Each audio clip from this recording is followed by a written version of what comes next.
عارف منقار نقار الخشب قد إيه قوي؟ النقار ده أول ما اتولد قطع غابة كاملة، أي مكان يعدي فيه الأشجار الضخمة كلها تقع. وكمان وهو بيتولد قشرته كانت من ذهب خالص، لدرجة إن في عامل توصيل جه مخصوص ووصل البيضة الذهب لبيت بابا نقار الخشب.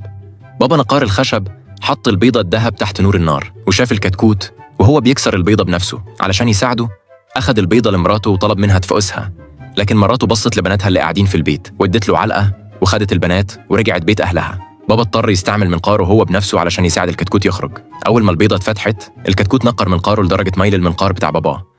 الكتكوت لسه مولود وكان جعان جدا. باباه جاب له معلقة رز. الكتكوت أكل المعلقة كلها مع دراع باباه وبرضه ما شبعش، زعلان أكل الكرسي والطبق كمان. علشان يوقفه باباه حاول يربطه بشاكوش، لكن في الآخر الكتكوت ضربه هو نفسه بالشاكوش.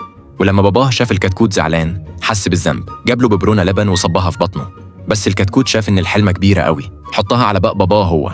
وأول ما باباه اتزنق الكتكوت بدأ يكسر العفش تاني علشان يشيل الببرونة. باباه قفل بقه بالباب، لكن الكتكوت جه تاني وعمل شغب، رمى باباه بره ورش فلفل أحمر على مناخيره. أول ما عطس الببرونة اتحولت هدوم ولفت حواليه. باباه اتعلق بره البيت. الكتكوت نقر شجرة كاملة وخلاها زي سلسلة. النتيجة إن باباه وقع على الأرض جامد جدا، اتنقل على المستشفى، والكتكوت الصغير قدر يخلي نفسه يتيم بإيده.